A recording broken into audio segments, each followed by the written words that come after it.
Good evening, beautiful people. Welcome to Free Flame Thoughts. Let's just wait for a moment.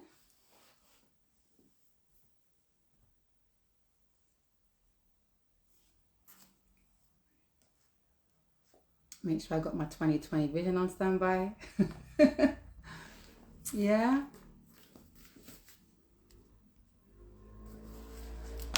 We're just warming in, and I'm going to give my guest speaker a moment to pull up on the live.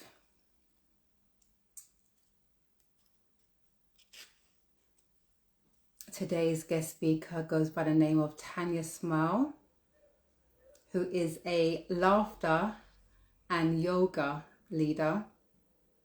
But today's topic of the hour is focusing on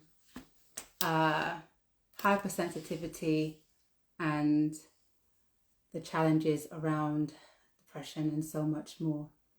Okay, so let's bring Tania all the way in.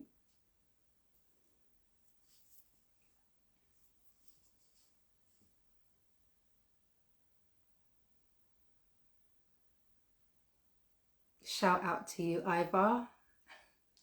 We appreciate your presence.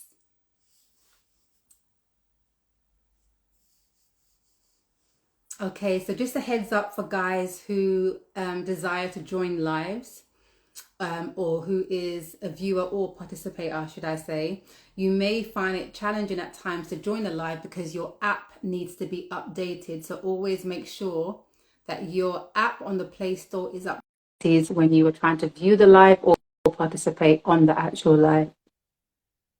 And I made sure I updated mine today. Hello, Miss Smile. How are you? Let me readjust myself so not half my hat is cut off. Here we go. Let me just tilt back my device. That's perfect. Okay. Good evening to you, Miss Tania Smile. How are you today? I'm very well. How are you? Oh, I'm not bad at all. I'm not bad at all. Everybody, don't contact me. I am live on my phone book. Why they do it when I'm live, I don't know.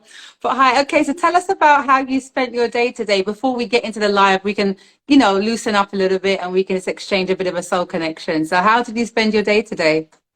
I was with my son, so we played cards, we played Upward, and we had lots of fun, lots of laughs. And Oh, I did a few TikTok videos, and that's about it for today. okay. What age is your son, if you don't mind sharing it with us? He's 19. Ah, so that's quite a cool age, actually. That means you're a cool mum. Because if he's 19 and still wants to hang out with you, that means you're cool, right? Because normally at that age, even from like maybe even 13, they kind of feel like they're too cool for us, you know? Yeah, So that's true. yeah, so that's amazing. And let's talk about TikTok actually. For the viewers, I can't continue this live without letting you know how I came across this wonderful woman. Well, there I was scrolling through TikTok, minding TikTok's business, yeah? And I came across this woman, and she was actually dirty whining to dancehall music. She was giving, proper dancing.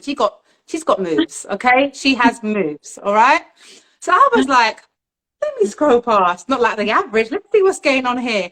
So I go on your profile, and you just full of beans and smiles, and also posts in between that are very transparent. And you say, I love to smile, and you're very positive. You're all about one love and world peace. But at the same time, you also say, you know what? I have my challenges just like everybody else, but I have a good time in the meanwhile.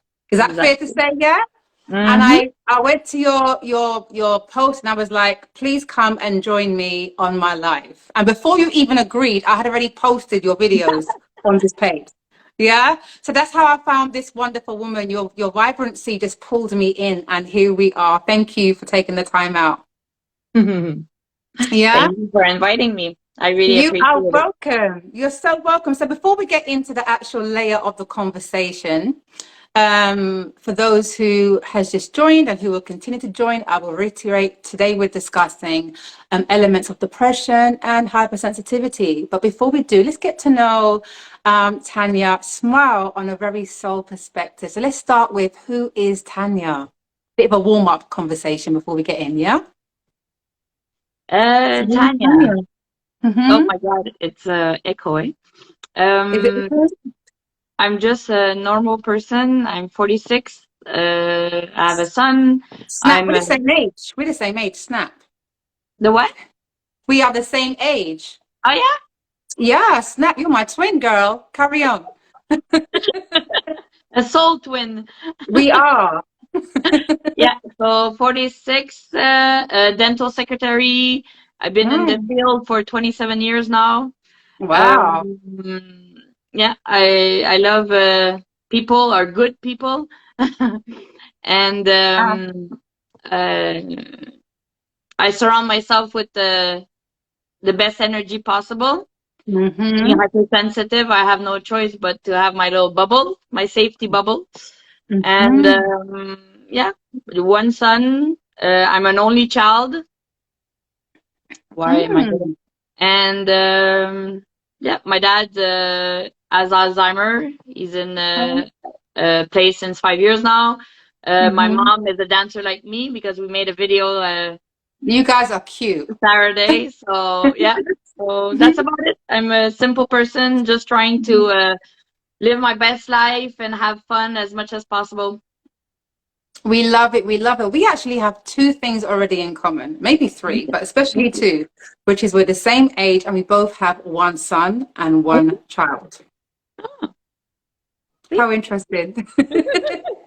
And I'm not the only child, but with me, he's the only child. So that's interesting. Yeah. Yeah. Mm. Mhm. All right. Tell us a bit about what you like. What were you like as a child? What was the younger Tanya like? Uh, very active, Yeah. always dancing also. Uh, Really? Okay. talking a lot,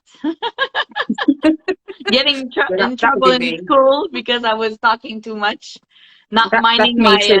oh yeah, not minding my business because I wanted everybody to be okay. Yeah. Yeah. So yeah, that's about it. Okay. You, I'm I mean, I about the think, same now that yeah, I was when I was a child. I I think I kept if we my wait, pardon. go ahead. Sorry. No, go I ahead. kept my inner child very active. So That's amazing. I was going to go on to say, if we hung out in school, we would have got into some fun together. I'm telling you, yeah? for sure. We would have done. Okay.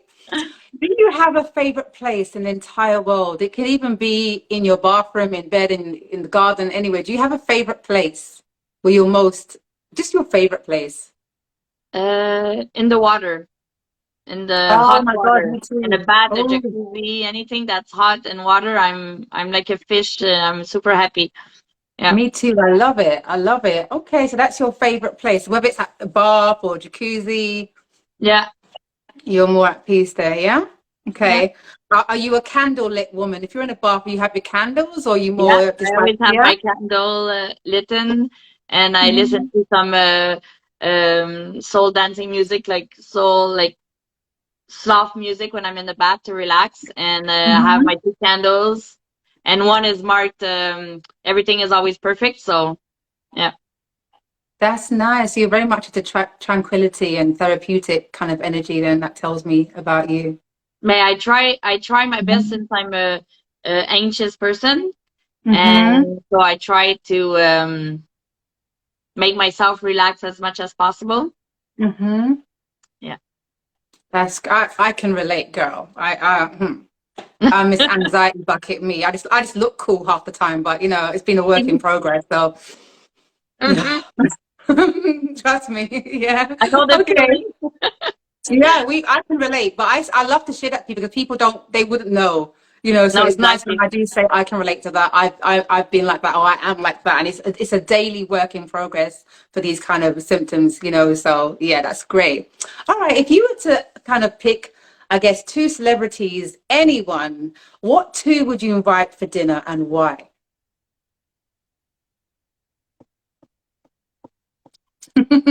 I'm not really. That's a good question, but I'm not really. For me, all humans are equal. But that, So but that's the thing. People always think when I ask this question, it means they have to be in love with celebrity. No, but we are aware they exist. No. Yeah. So Okay. that's all. You don't have to be you don't have to be starstruck, but there are people in the world that, let's say me.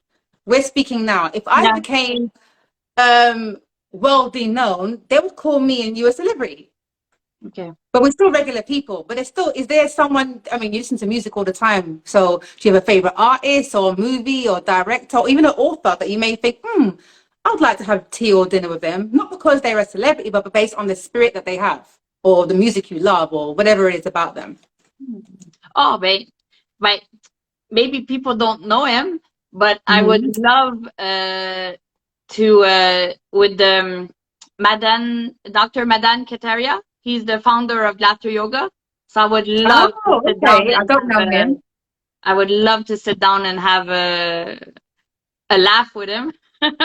What is it about him? And I'm going to look him up after the show, just so I can connect to that. The person you've mentioned. What is it about this man that will inspire you to want to have dinner or drinks or tea with him? Because, like I said, he's the founder of Laughter Yoga, and for me, laughter saved my life. And Mm. he's just wonderful. His aura, everything that he transmits is so nice. And Mm-hmm. so he seems so loving and caring. And that would be the first one.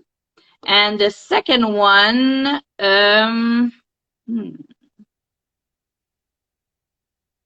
great question. If you can't think of a second one, I can give you a different question because at least you gave me one. Shall I Yeah, give you another question? Yeah. yeah, Well, as for the laughing yoga, I've never seen that before. Maybe I should try it. it's wonderful. Yeah. It's forcing yourself to laugh to get the benefits of laughter because it does your Wow. mind is not intelligent enough to realize if it's a fake laugh or a real laugh, and it's going to give you the same benefits. So, Wow. I'm going to try that. Wow. Is there a particular time that it's recommended to do it when we're in a time of sorrow or just a general like lifestyle where we just adapt this to our routine? just to laugh as much as possible because when you're laughing, you're in the present moment. So Mm. you can't focus on your problems if you're laughing because you're really in the present moment. It brings you back in the present moment. So I laugh all the time. I laugh when I'm sad. I laugh when I'm happy. I laugh when I hurt myself. I laugh when I'm Mhm. stressed. I laugh when I'm anxious. I laugh all the time. It drives my son crazy because sometimes it's like it's a stressful Hmm. situation and I laugh and he's Mhm. like, why are you laughing? But it's a mechanism, a A defense mechanism. coping mechanism. Yeah, Yeah, yeah. Okay, I'm going to try it and I'm going to let you know how it goes. Thank you for that good. recommendation. I appreciate it. Well, okay, here's your last warm-up question before we get into the layers of the actual topic of the hour. How about then I ask you if you could create any change in the world, what would it be and why? You can pass on that if you can't think of anything, but It yeah. would be equity. Everybody would be the same. Like no different levels of class, no rich, no Mhm. poor, no nothing. It would be everybody equal, not uh like equity. Like everybody at Mhm. the same. Mhm. No No, superiority or no yeah, I superiorities. get that. Everybody the same. That would be if I could change something, it would be that. That would be so interesting. I think it would be profoundly reflective how we would unite and intermingle based on no one being more superior based on class, race, or collateral. So that's Exactly. that's a good one. All right. Thank you for joining me in the warm up zone. Now, for those who've just joined, and I'm going to continue to reiterate, today's live is about kind of living with depression and dealing with hypersensitivity.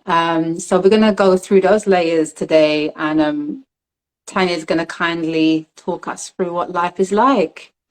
So which one would you like to start with, the depression or the hypersensitivity? Which one? Let me ask you, which one did you notice within yourself which one first appeared in your life, should I say? The Uh, hypersensitivity or? Depression because I just learned maybe a year ago that I was hypersensitive. So yeah, depression followed me through all my life. But Mhm. it was caused by my hypersensitivity that I didn't know. So it comes together. Wow. So there's absolutely no narrative, story, or experience that created that depression? No, because like I told you in the interview, I was blessed. I have no trauma in my life. I was never hurt physically, mentally, or nothing. Like no trauma, but I always had suicide thoughts because I couldn't deal with living in a world that was so like injustice, cruel. Why is someone living in a mansion and somebody else is not eating? Like for me, being hypersensitive was a big, big, big thing, and that's why instinctively, I always never watch news, politics, anything. I like protecting myself without even knowing all my life Wow. because my instincts are so high. Wow. So So let's go back a little bit because now it's very clear to me. So you didn't necessarily have a trauma-induced situation that created the depression or a life of sadness or heartbreak or whatever, but it's the hypersensitivity of what's around you that you tend to absorb, and then it evokes depressive energy within you. That is amazing. yeah, Wow. Ooh, I've never heard that before. In yeah. terms of wow. My best friend was always telling me like, what do you have to complain? You never missed any money, your love, you never got any trauma, but you're always telling me that you want to die because you're not in my head. So yeah. So here's a very prominent, I guess, and relevant question. With the extremity of how you internalize the outside world, is this now classified as a mental health condition? If you're feeling quite suicidal about what's around you, even though you haven't experienced any of these things?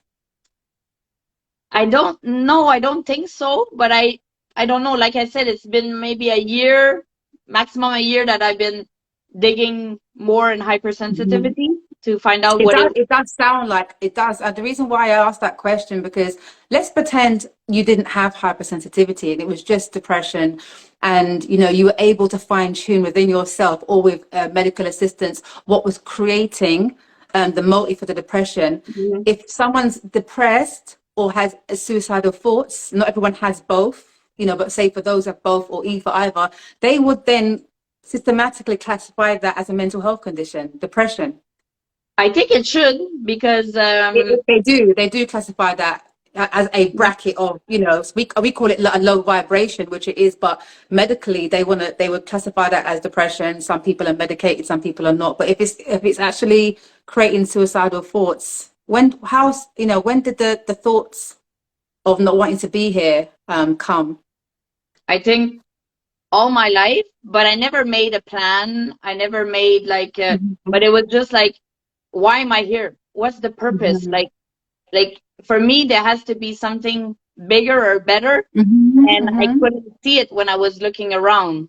If I just Mhm. concentrated myself, then I know that I'm blessed and I have Yeah. everything. But if Mhm. look, I can't look at the news because then I say, in what world do I live in? I don't want to be here if it's going to be in this Yeah. bad world. Mhm. But yeah, so I know that recently, for the first time, I had thought about it a little bit too much, and it was Okay. constant because usually it's like maybe once a week. I'm like, shit. If I would be sure that I won't miss myself, I would just kill myself and it's done. But since I'm Wow. very empathic, I wouldn't want my son to deal with that. I wouldn't Mhm. want my mom, my loved ones to deal with the fact that I did that act. So Mhm. me loving them so much, I'm never going to do it. And Mhm. but the time that I was thinking about it for the 3, 4 days in a row and it wasn't coming out, I got scared of Mhm. myself because I didn't Yeah. want to do something that's permanent to a temporary problem because it always passes. But then if I would have done something, it would have been too late. So I asked my friend, I Mhm. said, please bring me to the Douglas. That's a mental institution I'm because I'm glad. I'm afraid of what I glad. may Mhm. do.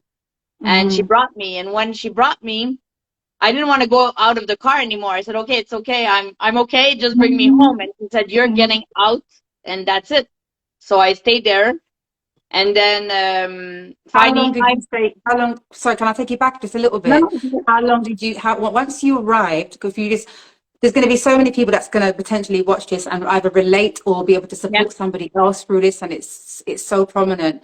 So once you arrived, how did you navigate? How did you address the whole situation? And then they, did they section you after that? Let us know a bit more about that.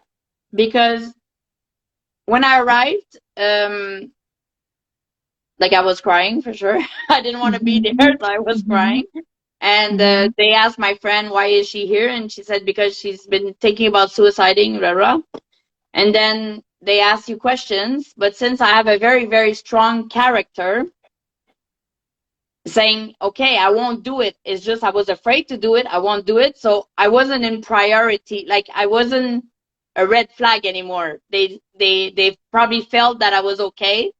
I just needed to maybe see somebody, but I wasn't an emergency anymore. Yeah. So they made me wait for 12 hours in the waiting room, uh, Oh.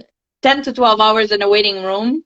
And at that time, I didn't know that all the sounds was driving me crazy, and I didn't have my headphones. So you can imagine all the sounds that you have in a hospital, like the people going on, the people crying because they're really in distress, like, ah! I was like freaking out. I've worked in one of those, but a children's one. Yeah. Okay. Yeah. It's So not it was very, easy. very, very hard. And when I finally got to see the doctor, he's like, so he's asking me why you're here. And I'm telling him like, I can't deal, like something has to, I hear too much things and blah, blah, blah. And he says, what do you want me to do? I'm like, I don't know. You're the doctor. You tell me what to do, like what I need. Yeah. And, then like there was, like a heating thing in the back. It was just doing a normal thing, but it was so loud to me, and I was freaking out, and I did like this, and I yelled.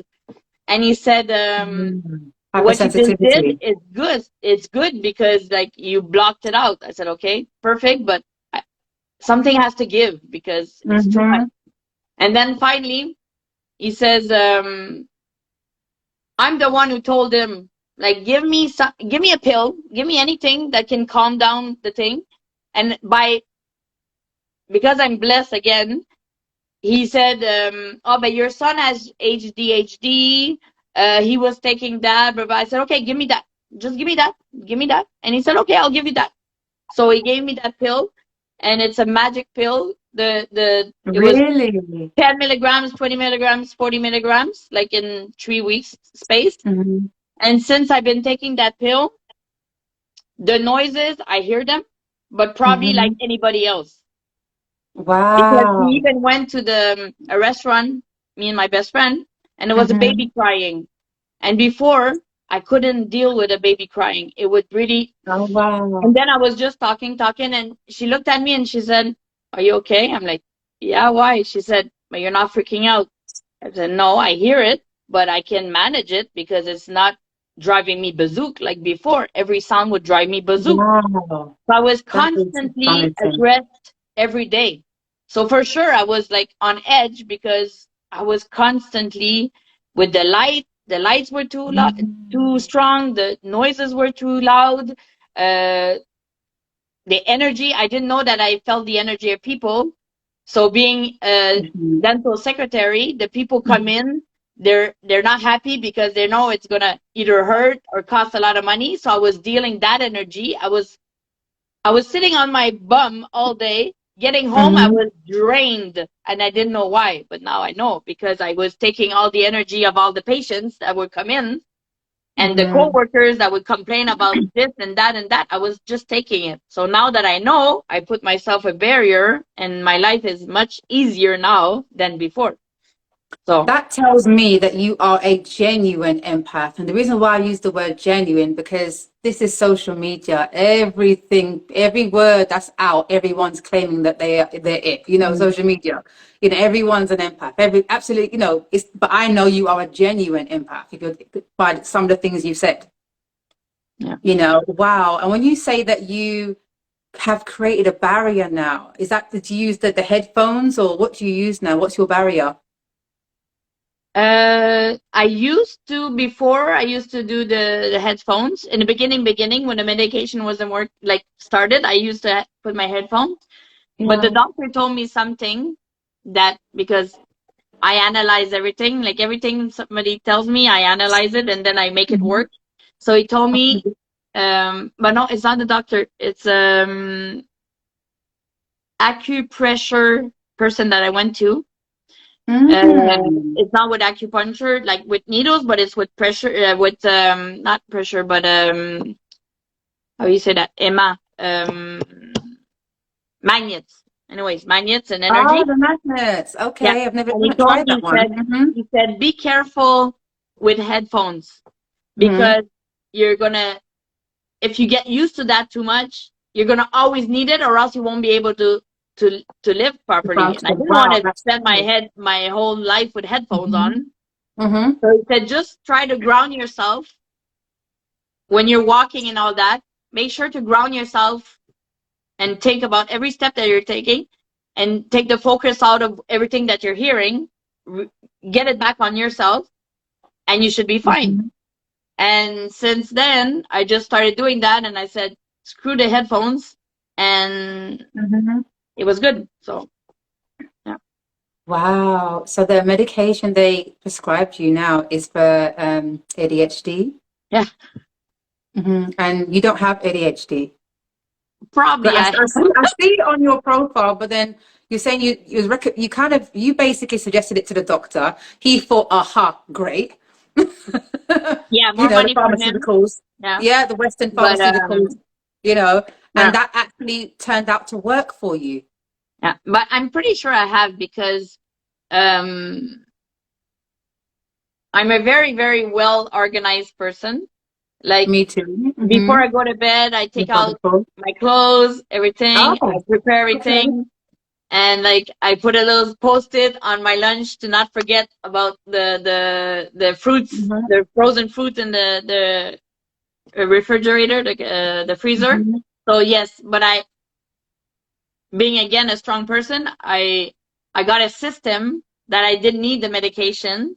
So, but I was working Amazing. so hard to stay up, like to stay in front of everything that, like, no. Yeah. So let's go back a bit. This is quite interesting. You mentioned about being very methodical and organized. And there are many people who are just called methodical, or, you know, a bit too much, so to speak, as they would say, or OCD, whatever people want to call it nowadays.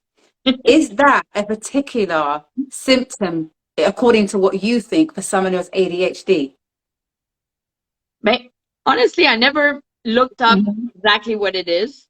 Right, My so you don't definition of know, yeah. ADHD is just like being forgetful, and like usually my cupboards are always open. I just don't close them or something like that. So for me, it's more like that. I've been called too much all my life. You're Well, great. too loud. You're too bubbly. That means you got extra, girl. You're too happy. You're too. But now what I say now, no, I'm not too much. You're not enough.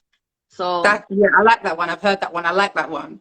But you know, what's interesting is how much you've embraced the term or the label ADHD, but haven't been diagnosed and don't quite know much about it yourself. But do you relate to your son? Because obviously if your son's got ADHD, there must be patterns that you've acknowledged over the years. What age was he when he was diagnosed? That may bring some light to it. He was 7 or 8. Did he have 6, 7 or 8. traits? But he was always in trouble at school. And when I asked for help, they would tell me, yeah, but he's not troubled enough. There's more people that need it. So, and then he was like, then we brought him to the psychiatrist.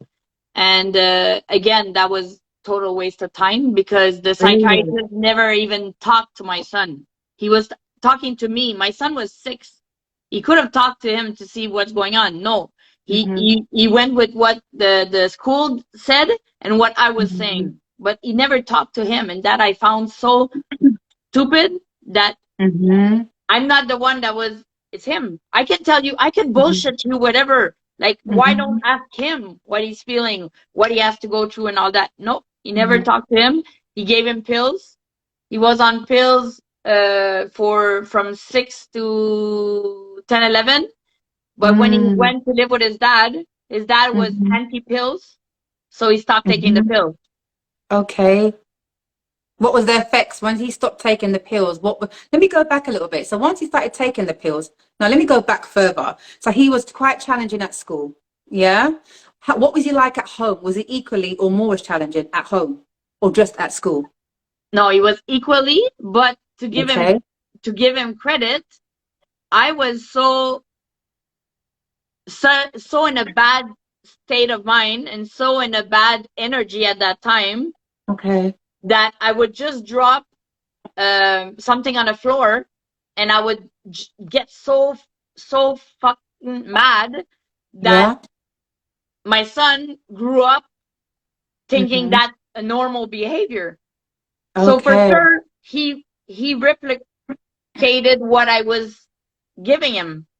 Okay. Like, so I can't, like, I'm not saying it's all my fault. I'm not beating myself up. That no, you're not. You're just because every time I say something, he's like, no. I'm just taking my responsibility that since I was so messed up in my head, I had no patience. He would breathe and it would drive me crazy. So imagine, poor kid. So, and he was very active. He was very stubborn. So I would say red, he would say blue just to.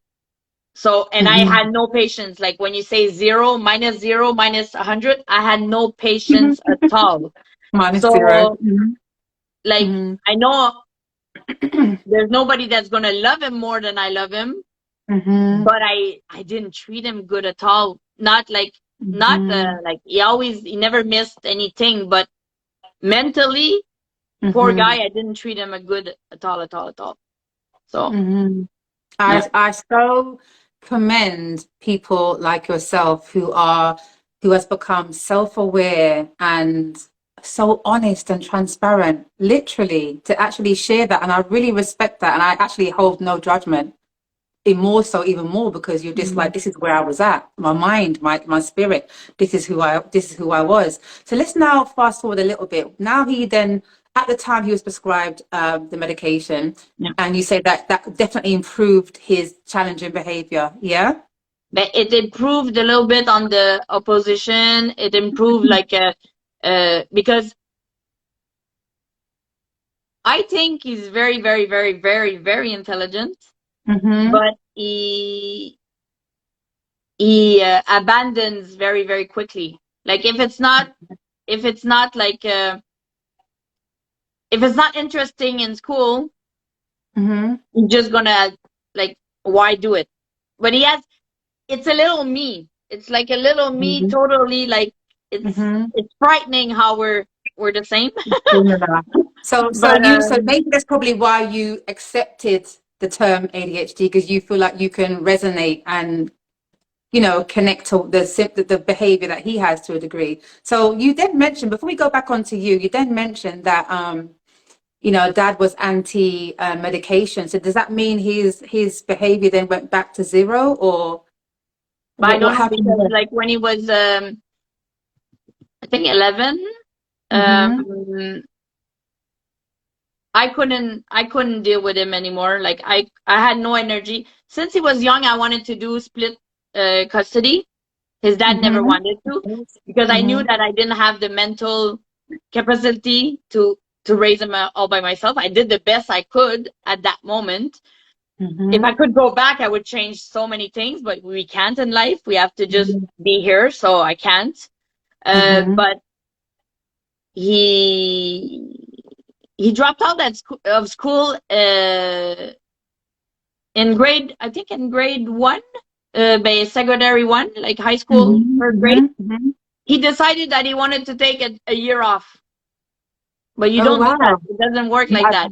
That's not legal. So me not knowing what to do, we were going to see social workers and all that. And the social worker had said something in one of our things, and she said, if ever you really want help for your son, that you don't want to wait for all the paperwork, blah blah blah blah blah blah, call the cops. They're gonna take him, and he's gonna go right in the system. So one day, maybe 2 weeks after, I said, fuck it, my son needs help, I can't give it to him, his dad doesn't want to give it to, like, can't give it to him. I called the cops, they brought him in the system, he stayed there 2 years. And sometimes he tells me even like, I learned this, I learned that. You think I was there for 2 years for nothing? I learned this. So I think it was the hardest decision of my life to do, but I think it was the best thing for both of us. For me not to kill him, and for him to be able to go get help that he needed, that we couldn't get just the normal way, because nobody, like, everything, to get help is hard. So, and I'm a strong person. So imagine for somebody that it's not as strong, how hard it is. How they will cope. Let's talk us through a little bit, and thank you for sharing that. When you were advised to potentially, which you then opted to do, call the police, did you have to, is there something in specific you had to say to the police, I'm not coping, or what did you say for them to actually say, we'll take him? Because normally you'd call social services, not the police. So what did you have to say to them? I think that day, maybe like, or a few days before, he had took a golf club and he had swinged it in my door, like, just to vex me. And so when I did call the cops, poor kid, he hadn't done nothing. So he didn't even know why the cops were coming to get him. But I knew that he needed help that I couldn't give him, and I just called them, and I honestly don't remember what exactly I said, but they took him, and from there he stayed there, and it was like the best thing anyways that I think I could have done at that moment. Yeah. Well, remind us, did you say he's 16 or 19? 19 now. 19. So now, so he spent 2 years there. So he came back at 14. You say he went at 12? Did I hear correctly? Approximately. And then he went to live with his dad, because he hated me for sure, because I put him there. So but I rather that he hated me for a few years than not doing nothing, and he gets in a big trouble and he dies, or he gets in a gang or whatever, because like I needed to do something, and I didn't mind that he hated me. I just wanted him to be okay. That actually, I think, must have taken a huge amount of courage. And the way you just stated that, temporary disappointment, and maybe, a dislike to mum for a longer term result whilst you got yourself together. Did that give you enough space, did you feel, to kind of recenter yourself and, get support for yourself while he was gone? But for sure, after that, I went to see the CLSC to get some therapy and to see what. But every time I would go to see a therapist or a social, how you say that? Social worker? Yeah.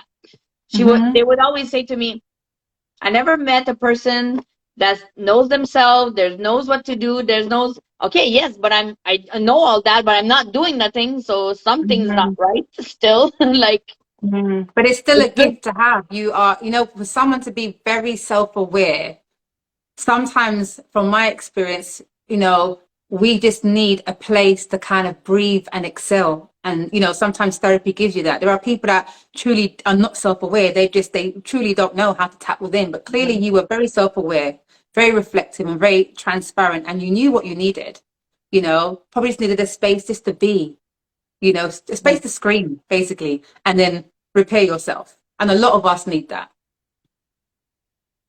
A lot of us need that. And I think a lot of pride in many cultures or communities where people are still, less in this day and age, but still some, the pride of, I don't want to seek help, or I don't want people to feel like I'm, but because I'm glad. Mental health is taboo. Mental health is taboo, and it all starts with that. Because if you're not mentally, okay, when I get in my blacker phases, my depressions and all that. I don't feel like dancing. I don't feel like laughing. I don't feel like nothing. So you have to be in a good mental state to want to do those things. So it all starts with our mind, what we're thinking. So some people do need medication because it stabilizes the things. I don't know what's going on in the brain and all that, but some do. And like I always say to my son, like, it's like breaking a leg. Okay, you're going to use crutches because it's going to help you. So the pill is like a crutch. It helps you. It's not a miracle pill. You still have to do your effort. You still have to do the work, but it helps. It gives you just a little push that it's going to be easier for you to want to be better or want to walk or want to run if you have the crutches. So, yeah. Absolutely. So what happened next? I mean, so your son came back. No, your son had gone away. In that space of time, you did your hypersensitivity or your depression increase or decrease? They're working side by side, which must have been a challenge. I know that the guilt was like, is he gonna ever forgive me? Is he gonna even talk to me? Did I do the right thing? And then you have people saying, how could you do that? No. So, okay, think whatever you want. I did what I had to do, and I still stick to that. It was the only thing that I could do at that moment. That's the only thing that's probably saved me and him, because somebody would have killed each other. Like, it was really like cats and dogs, though. It was really like, but we're two strong people. We're true. I know he doesn't claim it now, but I know he's hypersensitive also. So like, it's a little mini me. So it was hard. So it was always clashing. So, You know what's difficult as well, and I'm reflecting on what you're saying is, like you said, people will say, how could you do that? I think there are situations where we can all say, how did she or he or her do that, in many situations. But in your situation, I wouldn't think that. There's things that people do to hurt their children and hurt others. You were actually, in the long term, saving him and yourself. So I could fully, that must have been the hardest thing to do. Based on, I can tell that you are a mother who wanted to raise your child, and you did for as long as you could, and it became too much because you needed support for yourself. And I definitely would not negatively judge that whatsoever. That's why you're here today, healthier. But I couldn't even, like I said, he would just breathe. And I just wanted him to go away. I pushed him, not that I don't love him, but I was so not good with me that I didn't want him to hug me. Just go away. Like, it was too much. But I didn't know at that time that I was hypersensitive. But if I knew then what I know now, it would have been total different story. But I cannot change nothing. The past is a past. But I can just know that now I put my limits, like with people, like with my mom, with my friends. I put my limits. I have to, because what are those I'm limits? the one who's not going to be good. About that. What are those limits with people? What do you mean? You mean your boundaries of my boundaries? Because like, when you're hypersensitive, anyways, in my case, I can't speak for anybody else, but for my case, I need a lot of me time, because it's so much energy that it's like, okay, time to breathe. And if somebody's not feeling good one day and I go see them, I'm going to catch that energy like a brick. Oh yeah, it's infectious. And I don't want that energy. So if somebody's not feeling good, sorry, but stay away. Like, I'll talk to you maybe if you need to talk or you need to vent, no problem. But I have to protect myself, or else I won't survive. I have no choice. But I didn't know that before. So I would go somewhere and somebody would be stressed. I would get stressed and being anxious, even more stressed, and then say something mean or be without. And I'm the least mean person on this earth. Like, I'm so caring and all that, but I was so mean with people I really love because of not knowing how to deal with my hypersensitivity and how to deal with my emotions.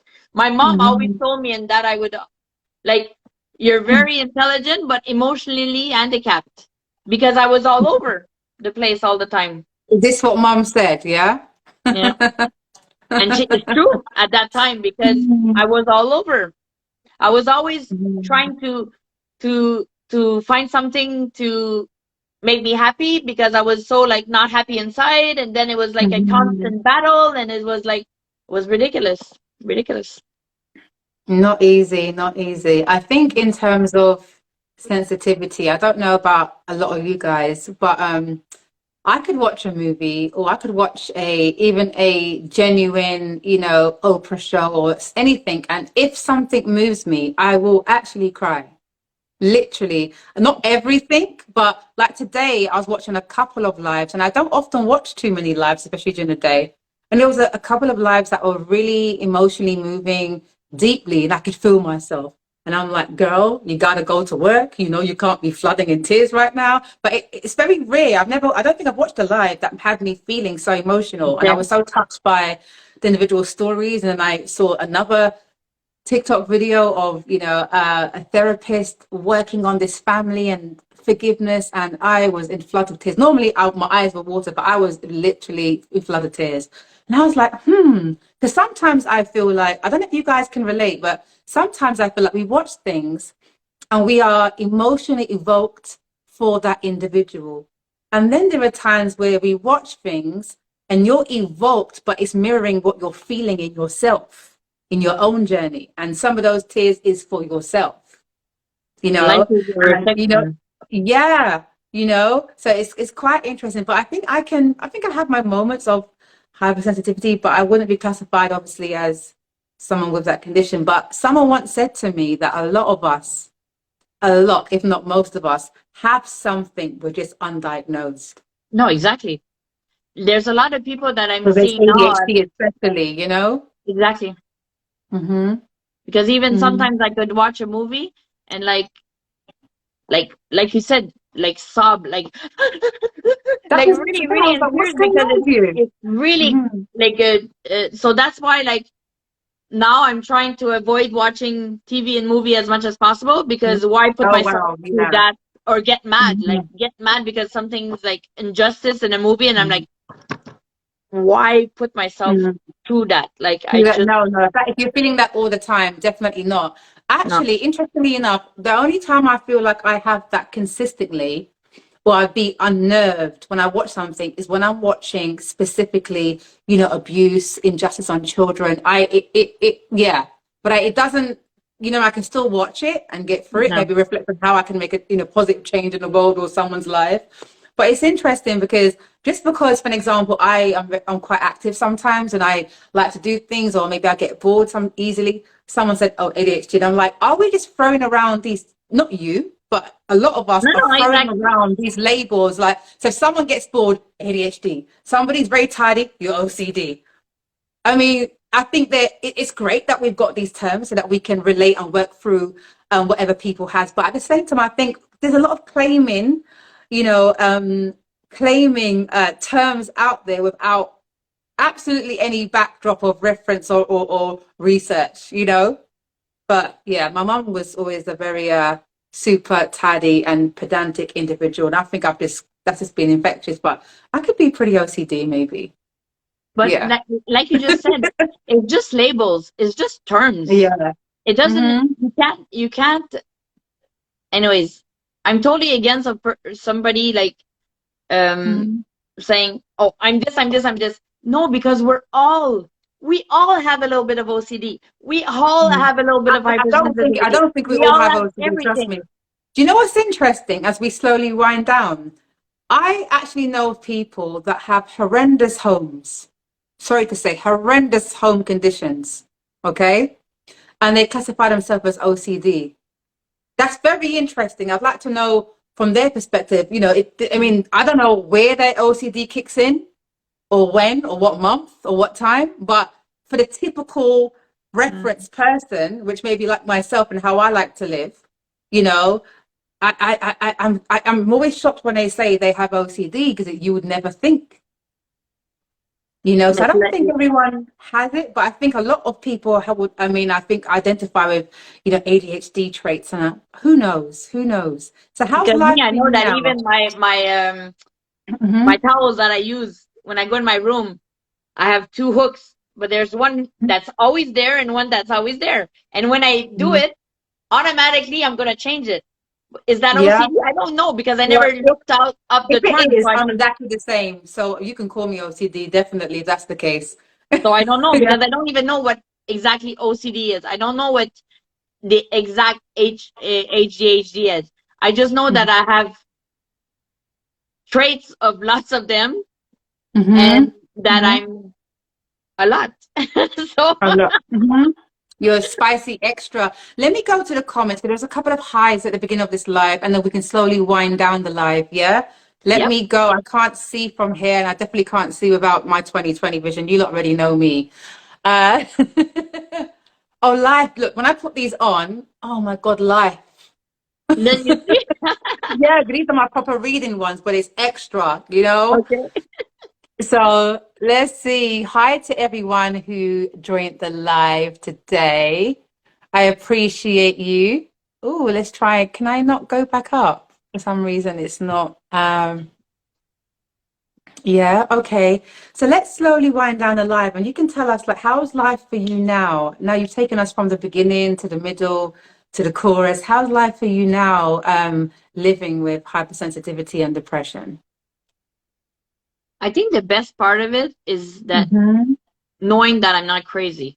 Like Oh no. there's a reason why I Mm-hmm. did all those things and Mm-hmm. it doesn't make me a bad person Oh my and God, no. that it's there and to Mm-hmm. just continue finding ways to because like I have the five values in my life, okay, is first of all is liberty, Mm-hmm. comfort, Nice. um then because I want to mention them I'm gonna freak out. No, Uh, tell me. so liberty, comfort, Yeah. uh gratitude is there. There's what's the third one? Anyways, it doesn't matter, but I I I realize that if I'm not comfortable, I'm not happy. So Mm-hmm. that's why I started like I never drink alcohol, but I used to go Mm-hmm. to AA because I love the what the spokespeople would say and all that, and I would bring my picnic chair because I didn't like the wooden chair that was there, and I didn't give a schnutz because I just wanted to be comfortable. But I realized that as soon as I don't respect myself to be comfortable, I'm a bitch because I get really, really annoyed and I really get not nice if I'm not comfortable. So every Mm-hmm. now that I know it, Mm-hmm. I wear things that are soft, the light.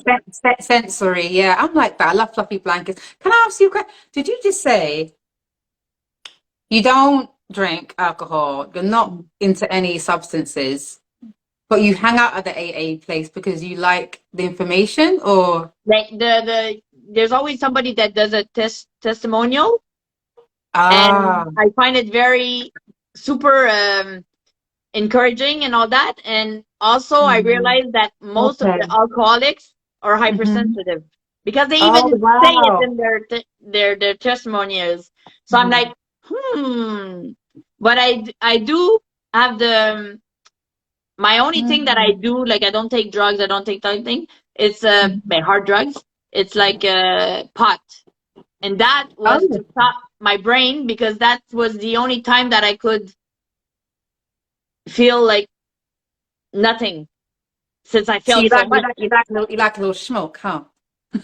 But it's just not to go party because I'm a natural party animal. Not to, it was just to smoke and sleep because that way my brain stops. Mm-hmm. But that's Go not on. good because for me, if I Mm-hmm. smoke, yes, my brain stops, but I get even more depressed. So I have to avoid that like the plague because it's I'm not glad you good. actually said that. I'm glad you actually It's said that. not good for me. I'm not going to speak for the world, but I'm going to say this. Everything is not for everyone. And there are some Exactly. people, very few, but some people who has identified that smoking weed has the reverse effect. It actually is a suppressor for them. It is clearly, Yeah. and you know, once you stop smoking, for some, they have found that mental health issues was hiding behind it, beneath it. So once they Sure. stopped, other things started erupting mentally. So for some, it's not for everyone. It Yeah, is but not for everyone. most people, okay, that's my way of thinking. If you're Yeah. just smoking a joint to go party and Mm-hmm. have fun, no problem. If you're Mm-hmm. smoking in your house because you're sad or depressed, there's a Mm-hmm. problem. You're that's Mm-hmm. you're trying to to solve a solution, and in Mm-hmm. my own experience, it makes it worse. It's not going Mm-hmm. to be better. If you're doing it just for the recreative and just for fun, sometimes Mm-hmm. once in a blue moon because it makes you fun and all that and you like the What's buzz, in like favor? drinking, it's Mm-hmm. okay. But anything that you do to either ease the pain, to eat, it's not good. It's not Mm-hmm. good. Mm-hmm. And like my That's dad right. always I'm said, glad there's you said nothing that. wrong in life. It's Mm-hmm. the excess. There's nothing wrong in drinking a beer. If you're drinking Mm-hmm. 12 beers a night, every night, there's a problem. There's a If problem. you're smoking a I'm so joint glad you once in said a that. while, there's no problem. If you Mm-hmm. need your joint morning and night, That's the ask problem. yourself why. Yeah, Because there's something underneath that. It's not a just for hundred fun. percent. That's A hundred. bullshit. Well said. I've been saying that. I mean, I used to be the original Earth Ganja baby. Okay. Yeah, and I was smoking from, oh my gosh, a teenager, and I officially given up about a good over 15 years ago. Okay. You know, but I smoked for so many years, and I stopped. This is my third time, you know, not smoking, so I can speak from both. I think when someone doesn't smoke or hasn't smoked, then they have like, you know, a hierarchy opinion on it. It's very different to someone who can say, well, look, this was what I done. I know how it affected me for better or worse. But absolutely, you're correct. If you're smoking just because you like the vibe, when you're on a vibe, then Yeah. it's a different feeling to when you're doing it as a ritual because you need it and it's a part of coping. Absolutely. Yeah. And then You know? when you're stoned or when you're drunk, Yeah. it's not there that you're going to be able to deal with your problems. It's not there that you're going to Mhm. be able to find a solution. That's Yeah. it's not going to happen. Some Mhm. people, it's funny when some people say, "Oh yeah, but when I smoke, I'm more alert." Bullshit. That's what you're telling your head, but it's not true. Smoking, Not it true. makes It's you not true. Yeah. Mhm. relax. It makes you Mhm. like it's not. If you need a joint to go to work, if you need, that's a problem. When you need something to do Yeah. something else, Yeah. it's a problem. I So said this just to somebody the other day that number one, I think although we're all born in spirit, we're all so divinely different. So naturally, there's going to be a similar realm of people that can relate to what you said, and people that will say, "Well, actually, no, this is how it affects I me." know for sure. So for especially those in the creative arts world, they will actually need to smoke to create music. And I think if you need it to create, you've got a problem. You know, I can accept Exactly. it enhances, it definitely enhances anything, you know. I know what that's like when you're on a vibe. I'm writing music or I'm writing in a, or whatever it is. You know, it puts you on a vibe. Of course, it's like having a drink. I'm going to have a gin and tonic after I finish with this live. So I'm probably going to put music on and get on a vibe. But like you said, if you need that joint or anything else to get in the booth to create or to do whatever, it's not natural. That means without that, you actually don't have that kryptonite. You don't have it. Exactly. You know, and Exactly. one thing I'll say to people, and I've actually had to challenge a few people on this. Guys, if you've spent the majority of your life smoking or drinking in excess, I mean, as in to cope through life, and or taking any other substances in order to, even if it's medicine that Hmm. is mind altering, Yeah. you don't really, and a disclaimer, I'm not saying you shouldn't take your meds, by the way, your No, no, medication prescribed, okay? for sure. Disclaimer. When you say you know yourself, you don't. And what I've said to people is this: if you've had a long history of substance abuse in any form, as you are progressing and regressing in life, you couldn't possibly know the core of yourself when it's been altered the whole time. You will know elements of yourself. And many will say that once they stopped taking substances, especially like weed, their dreams, they started dreaming a lot more, and they felt, you can feel the fogginess lift. Whilst you're in the fog, it's normal to you. Yeah, you don't feel it. Yeah. Mm-hmm. If I drank every day on this live, I'd be functioning normal. I wouldn't be tipsy. You couldn't tell because that would be normal. But if I drank now, you'd be like, okay, she's on one, because it's not something I do every day. You know, your body becomes used to it and you function with it. You know, and that's no judgment or anything else. Actually, for anyone that's watching, maybe you want to come and share your stories. But I can definitely relate because, like I said, I was the original ganja baby, and I know what it's like to have life without it versus with it. You know, yeah. So winding down this live, yeah. Okay. So as we wind down this live, is there anything else you want to share with us, you wonderful lady? Yes, you. Just please, people, treat others like you want to be treated. Not how they treat you, because it doesn't matter how people treat you. Just be a good person, and good things. Everything is vibration in life. If you put out good energy, you're gonna get good energy back. Maybe not from the same person, but it's gonna come back to you. That's why I'm so blessed in life, because I'm a good-hearted person, and I try my best to not do to others what I don't want. So, in the best way to say it, treat others the way you want to be treated. Respect others, respect earth, respect animals, have fun as much as possible. We just live once. We're not coming back, maybe, but anyways, not in our body and like we are. So we just have one shot. Make it count. Have fun as much as possible. If for you it's dancing, dance. If for you it's going bowling, go bowling. Do what you love as much as possible. Don't mind what other people think, because it's just their opinion.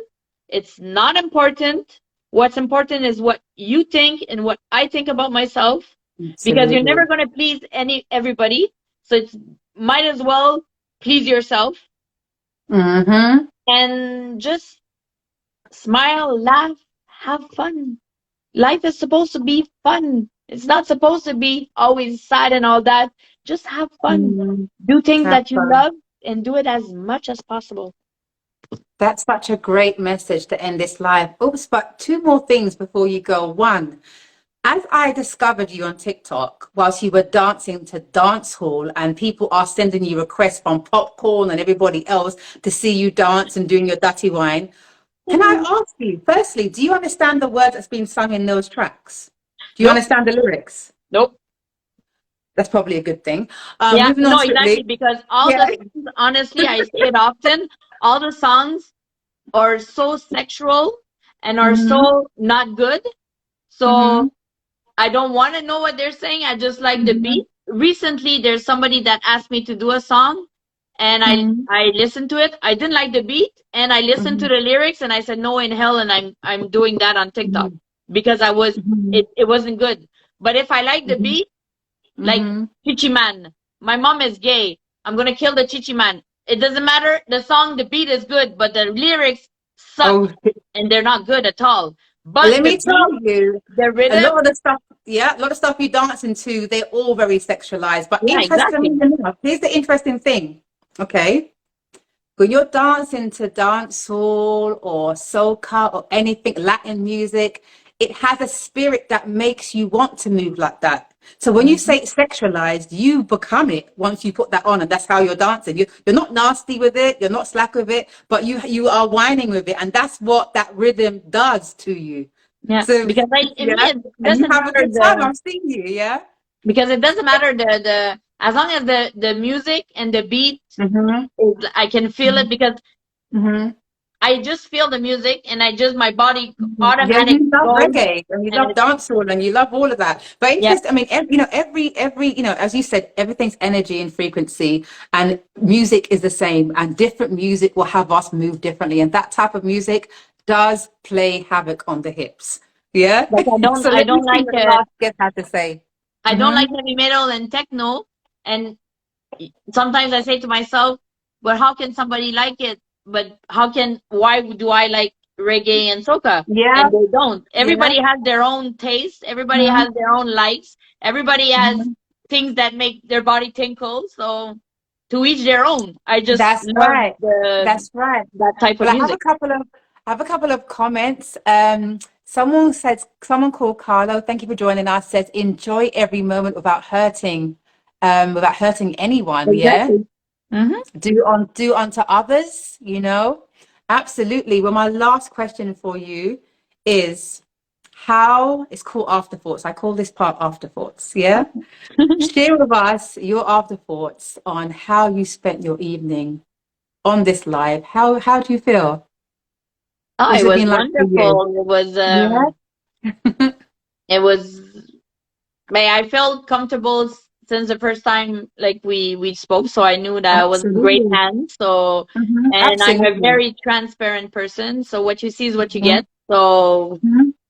for me, it's like talking to a friend. It doesn't change nothing because Um, I'm not gonna be different on live, on not live. It's like I'm the same. So I it's can either see you love that. me or you hate me. There's not in between. It's either people love me or they really hate me. So Oh it's my, oh, okay. you mean It's like the all good. mom? I'm very similar. Well, let me tell you before you go, I thank you so much for gracing us with your presence.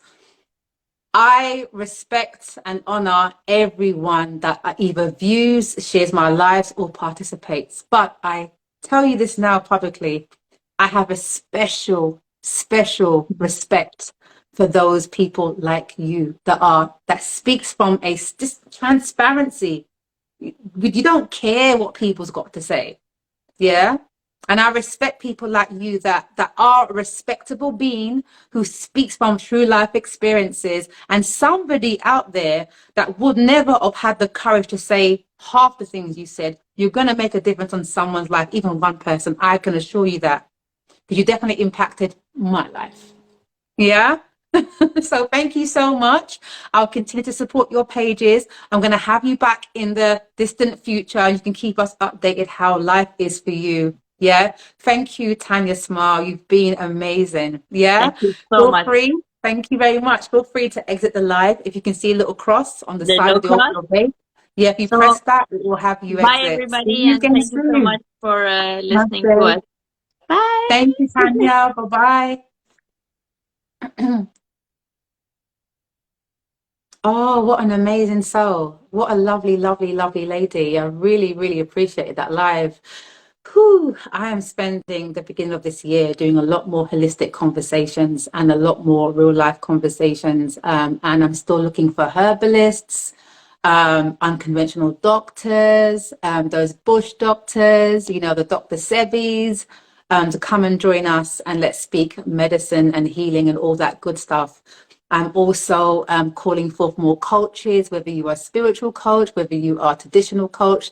Let's have a talk, chit chat with Silva. What else do I want?